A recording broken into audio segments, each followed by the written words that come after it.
Hey everyone, this is Rochelle, and welcome back to my podcast. I have something I want to talk about. Um, I have a story that I want to share with you. It's part of my friend's life. She wants me to get her story out there because someone somewhere may need to hear it, and she wants them to begin their healing. She has told me many things that have happened to her, but I'm going to start with this one. And she called it suicide, the ultimate rejection.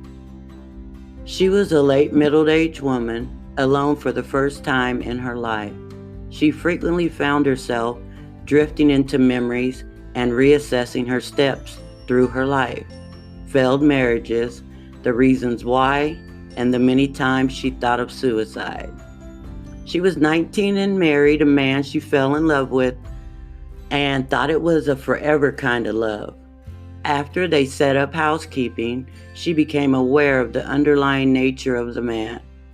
He was immature, wanted marriage, but not the commitment. She struggled to keep the marriage together, giving him his space to seek happiness and camaraderie with his friends, and then come home at some hour of the night expecting her to be there for him in every way. After years of this behavior, she immersed herself in pity and sadness, withdrawing from him. Rejection came when he got involved with a married woman and she became pregnant. Even though the woman tried to hold her marriage together, he would not give up, and the child he fathered. The divorce was filed, and the one more notch in the woman's life of disappointments was carved. After it was all said and done, she went back to her apartment alone, cried tears so deep and sobs that racked her body. She wished she could die and be free from the heartbreak of failure and betrayal. She stood in the dining room and banged her head against the wall continuously, hoping to end her life. Her reward was a throbbing headache, but death would not come. 2 more marriages occurred for her, both failed, and she was ultimately alone. The curse of suicide hung over her as a black wool blanket in the desert. She hated her life. She hated the things that had happened to her. She hated the choices that she had made. Once again, she prayed that she would go to sleep and never awaken. Dreams haunted her sleep and prevented her from resting well. When she awoke, she was as tired as if she had shoveled a ditch all night. When would it end? When would her life make more sense? Her thoughts went to when she was a child. She was then by no choice of her own. She was an only child and, in fact, an unwanted child. She never felt the curse of suicide until she was in her teens. That terrible, stressful time in nearly every young person's life when things do not make sense and pain intensifies by the rejection, whether real or perceived by their peers. She went to college and sought affirmation from others. She sought love, made choices that were deadly. Ultimately, those choices resulted in her being rejected from college. She never again sought higher education, but instead entered the workforce and married. Her thoughts continued through the finality of her first marriage and to the time her children were born of her second marriage. The births were difficult on her own, and parenthood was a nightmare as she was frequently left alone with her babies and no help, as well as no family living close.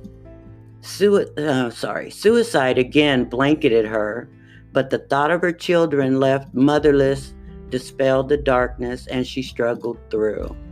Eventually, her children became young adults, and her task was over.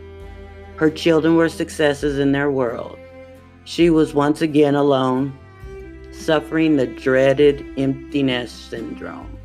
The dark blanket descended upon her again, but she fought it off, thinking of the stigma that her children would have to come to grips with, her ultimate refusal to go on. The The heavy woolen mallet of deserting everything, including herself, was heavy on her heart. But those seeds of survival took deep roots, and she struggled on, meeting every day with a prayer on her lips. Just help me through this day. In the aloneness of her present existence, she came to grips with the demons that haunted her. When there are no distractions of everyday life, a person can seek within themselves, deeper than they could ever before. The realization came to her that the act of suicide is the ultimate rejection of the gift of life, the ultimate rejection of self. Every day would continue until the time came to leave this life, but let it not be a self-made choice. We cannot reject the gift of life, a gift that can be shared. Every aspect of our lives can be shared to help others. Our heartbreaks, our broken dreams, our failings, our accomplishments, our tears, our laughter, nothing need be spared or hidden under a blanket of darkness and pain. In sharing our lives with others, we find our worth. Reject the negative and embrace the positive. No, every day will not be peaches and cream, but when we realize we are alive, we can turn strong and meet adversities. Through all of the woman's adversities, she remembered something her grandmother told her. Every morning, lean thy arms a while upon the windowsill of heaven and gaze upon thy Lord. Then, with that vision in thy heart, turn strong to meet the day.